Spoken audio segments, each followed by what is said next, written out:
வணக்கம். RRB group D 2014 கேட்ட கேள்வி.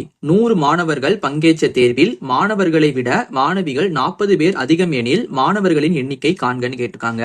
இப்ப நமக்கு மாணவர்கள் எண்ணிக்கை தெரியாது. அது என்ன பண்ணலாம், எக்ஸ்ன்னு வச்சுக்கலாம். மாணவிகள் மாணவர்களை விட 40 பேர் அதிகமா இருக்காங்களாம். மாணவர்கள் எக்ஸ்னா மாணவிகள் எக்ஸ்ல இருந்து 40 அதிகமா இருப்பாங்க, அப்படிதானே?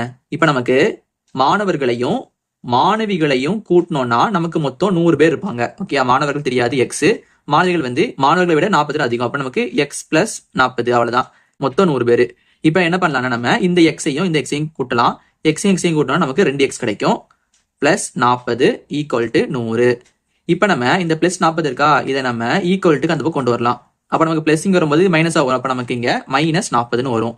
இப்ப நம்ம 100ல இருந்து 40 கழிச்சோம்னா நமக்கு மிச்சம் 60 கிடைக்கும். இங்க நமக்கு 2x இருக்கு.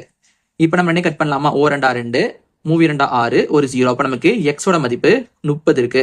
நமக்கு எக்ஸ் தான் என்னது, மாணவர்களோட எண்ணிக்கை. அப்ப நமக்கு மாணவர்கள் மொத்தம் 30 பேர் இருக்காங்களாம். இது நமக்கு ஆப்ஷன் B ல இருக்கு. இதே மாதிரி மாணவர்கள் எத்தனை பேர் இருப்பாங்க நீங்க கீழே கமெண்ட் பண்ணுங்க.